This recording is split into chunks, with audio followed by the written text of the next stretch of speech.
dedication to justice, decency, and equal opportunity, for his outstanding work in criminal justice, nonviolence, education, voter protection, and so many other critical areas. So we applaud the staff and the leadership of National Action Network for continuing to be a voice of empowerment for all of us. But with that said, I think it's incumbent upon all of us, no matter our expertise, no matter the field we work in, no matter where we are or what we're doing, to find our own ways to pursue the values and goals of the National Action Network, to do whatever we can in our own individual way, as well as what we do collectively, to advance the cause of equal opportunity, civil and human rights, and a more just society. So that is my challenge to you today, and hope that you will join in the spirit. This morning we are here to honor, celebrate, and be inspired by a group of very amazing women. We heard from two, one a presenter, Deborah Lee, and one honoree, Vicki Free, who I might just echo. Vicki is an accomplished and major marketer professional, but she is a great girlfriend. She is a home girl. She's from South Carolina. She has shared in many journeys with me since I've met her as a friend, as a colleague. So congratulations again, Vicki. But we also have Amy Barnett of Ebony Magazine, Beverly Bond of Black Girls Block, Judith Brown, Diana of the Advancement Project, Rhonda Mims of ING Foundation, Alexis McGill Johnson of the American Values Institute and Planned Parenthood, Charlotte Lynch of the Schomburg Center for Research in Black Culture. And we also will recognize the up-and-coming, the next branches to spawn from this movement, Breonna Patterson of the National Action Network. We cannot have asked for a stronger group of women to honor this year. And this morning we also heard from the First Lady of New York City and all that's part of their visionary agenda for this city.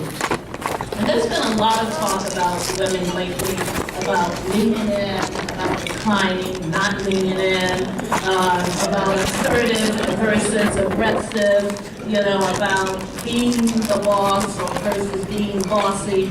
But quite frankly, the only labels that should be associated with the women we are honoring and recognizing today is that they are successful, they're gifted, they're trailblazers, they're collaborators, they're influencers, they're innovators, and they remain culturally relevant. Yes. Women make a difference, and I think we all agree, we surely do make a difference.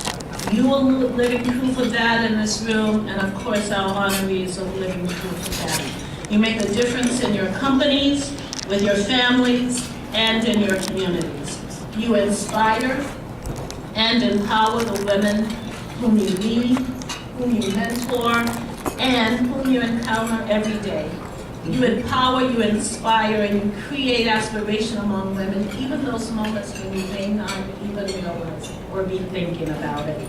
So I am proud to call so many of you, my friends, my colleagues, my sisters. You epitomize excellent grace and beauty. And I want to thank all of you for celebrating with us this morning. I am supposed to give closing remarks. Unfortunately, I'm probably going to have to leave before the end of this program. I want to apologize because it's one thing I believe that when we hit pause and we take the time to celebrate each other and honor each other, they deserve our unqualified and unrivaled attention. And I apologize that I am not able to do that for the entirety of this breakfast. But if I had closed, the one thing I probably would have said, partly in jest and partly because I just like the quote, is that any woman who only aspires to be equal to a man lacks ambition.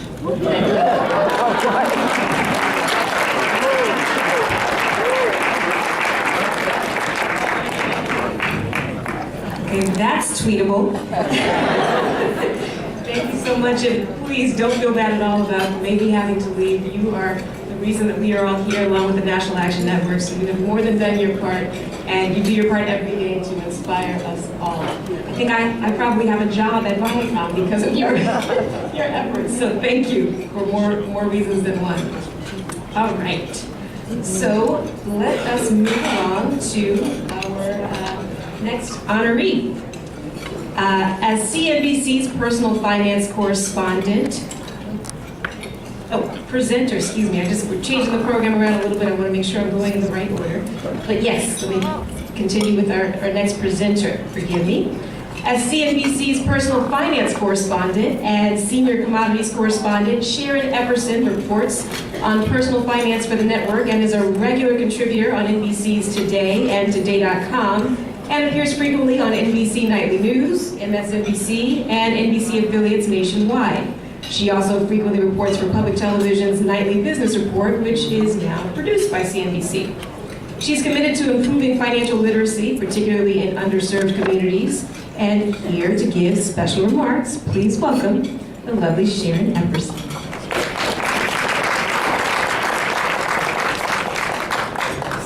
Good morning, ladies, and thank you so much for being here. Thank you to the National Action Network for having me here today, and it is my honor to be here with these honorees and to give my praise to them individually because they have accomplished so much in transforming our future already. So congratulations to all of you.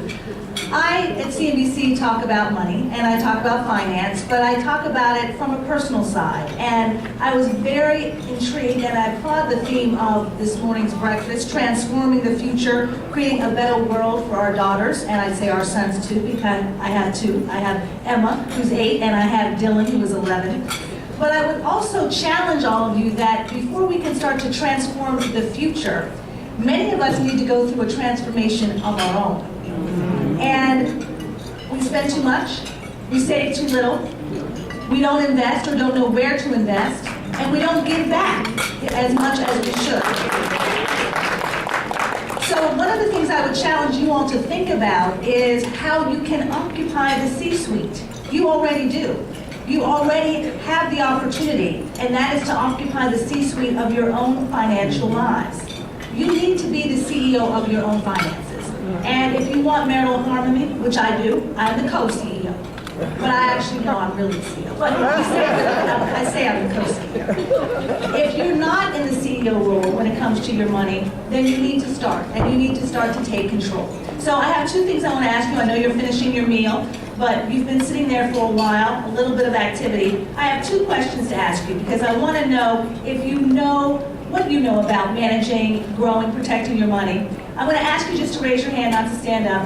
We have too much stuff around us. But I'm going to give you two statements. I'm going to read 2 statements, and you just raise your hand if you believe they are true.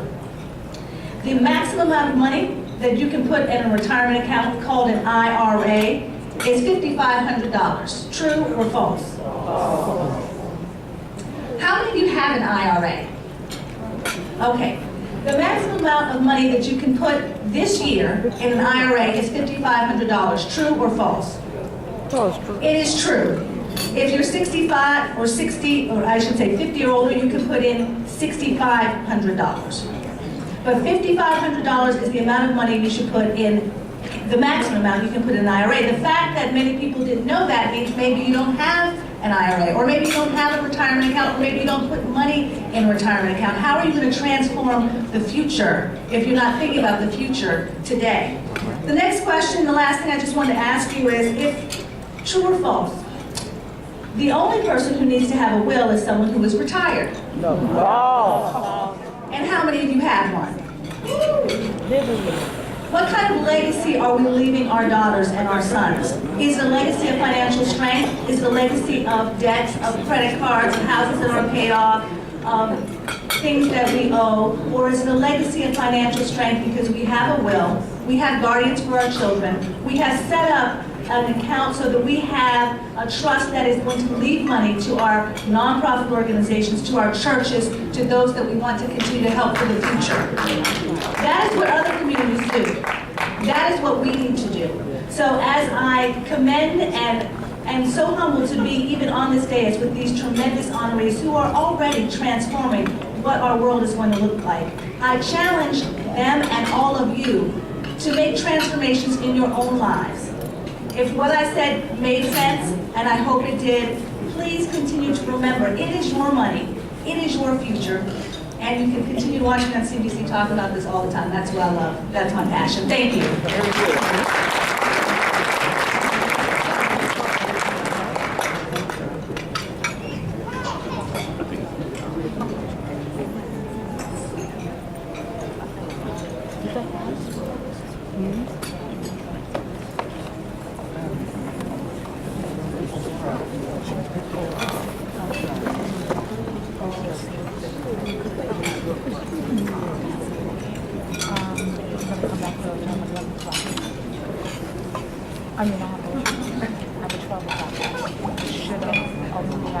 This lovely lady that you see next to me is Ms. Janae Ingram. She is the acting director of the National Network.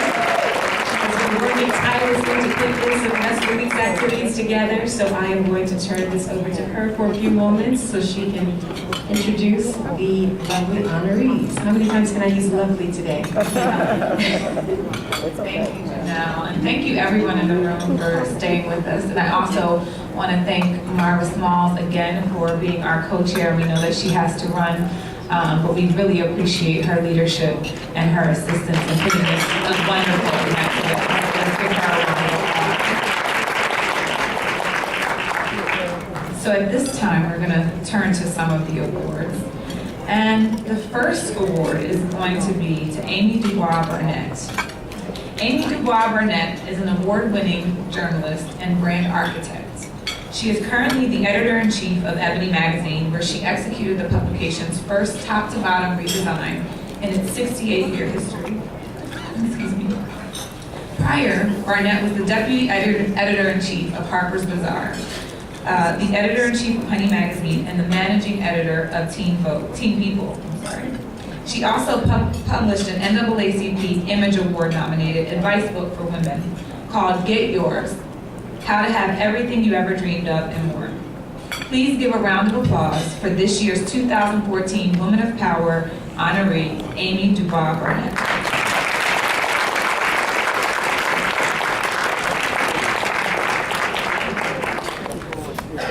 Thank you so much. I think you just read my entire bio that's printed in that pamphlet because somebody told me that it had to be under 150 words. I adhere to that. So everyone else is like this long tome, and mine is like this little teeny couple sentences, but that's okay. You are more than deserving. Anyway, I don't have remarks prepared like some of my amazing fellow honorees, and so I'm a little bit nervous. I'm glad I had a break in between so I could go to the bathroom and blot my face with a toilet seat cover. I feel a little better now, a bit more prepared. But I definitely want to thank you so much. Thank you for this incredible honor. I have just been very, very fortunate to have been able to work for and hopefully shape the legacy of some of the media brands that have affected our community in the most profound way. Starting off at Essence Magazine, where I worked with the incredible Susan Taylor. I'm not sure if she's still here, I can't see over there, but the incredible Susan Taylor, who was or is, I don't know if she's still here today, and who just continues to inspire me today. To Honey Magazine, I'm sure I've got some Honey girls in the audience. To Ebony, where I now work, and Ebony has just been incredible. I mean, it is the dream of anybody who works in media, who creates content, to just to touch a brand like that, a brand that's so iconic, that has so much goodwill in our community, that has affected us in so many different ways. And so just being able to touch that brand and to reshape that brand has been the highlight of my career to date, and it's just been incredible. And I'm so honored to be standing here today, likely because of that fact. But I just have to say, when I was sitting up here earlier, there was a woman, I'm not sure if she's still here, who came up to me with my book and asked me to sign it. and told me that I inspired her to live her dreams and to become an editor and to, just achieve her goals. And I just, that, it is amazing to be able to talk to 11 million Black people on a monthly basis. That is an incredible, that's just such power that I don't take lightly. But the fact that this one woman came up to me and said that I inspired her, and I looked in her eyes and I felt that I actually touched her, that to me is the reason why I breathe oxygen. It really is. That is the reason why I am here, is to talk to women, specifically Black women. It is this thing that I feel runs through me. There's like a message, there's a power when I speak to Black women that is always present and makes me feel more fulfilled than any other thing that I do in my life. Toward that end, I'm happy to announce this really cool thing that we're going to be doing in Ebony this year.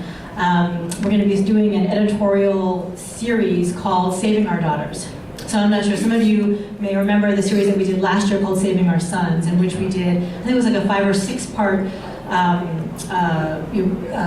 running series of features in which we did a deep dive into the state of Black boys in this country today.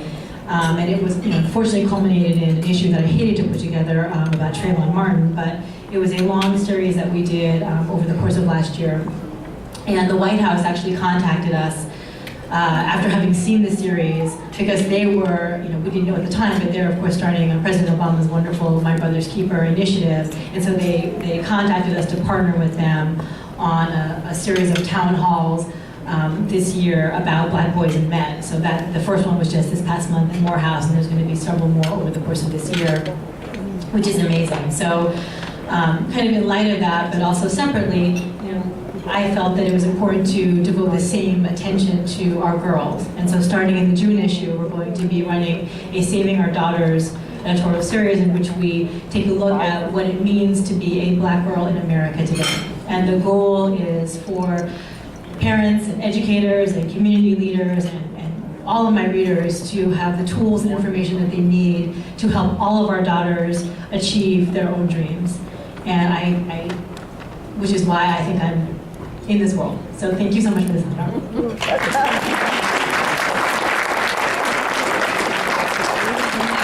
side note, I used to want to be Amy Dubois Barnett.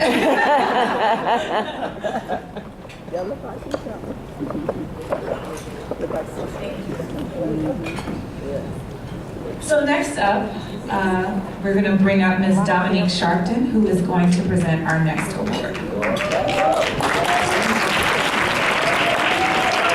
Dominique is Man's Director of Membership, as well as being Reverend Sharpton's daughter. Good morning, everyone. It is such an honor and privilege for me to present this next award. She goes without saying, but here she is, Miss Beverly Vaughn. Miss Beverly Vaughn, she's a dynamo in true form. Her outstanding body of work across sectors has made her one of the most celebrated DJs, producers, and social innovators of our time. Over the last decade, Vaughn, a former Wilhelmina model, which I did not know, has brought her versatile talents to the most highly exclusive events and to a myriad of celebrity clients, including Prince, Alicia Keys, Sarah Jessica Parker, Erykah Badu, Sean P. Diddy Combs, Derek Jeter, Jessica and Jerry Seinfeld, Jay-Z, Martha Stewart, and so many more. In 2006, Beverly founded Black Girls Rock. A multifaceted empowerment organization for women and girls. The organization has developed incredible youth enrichment programs, launched a global think tank, and produced the highly acclaimed Black Girls Rock Awards, celebrating exceptional women of color who stand as pillars and inspirational role models in our community. Beverly's work as a businesswoman, mentor, philanthropist, and community leader has earned her a number of prestigious recognitions, among them this Women of Power Award. Please join me in welcoming this year's honoree for the Women of Power Award to Miss Beverly Vaughn.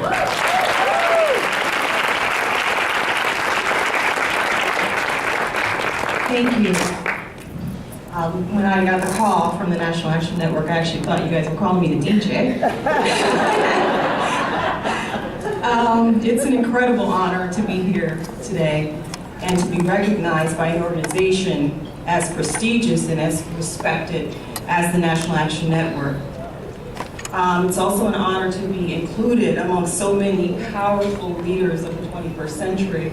Most of these women are women I work with, probably DJ for, but are women who I connect with. These are my sisters, and I'm so proud to be on this platform with you, and I'm so proud of you, so congratulations to all of you.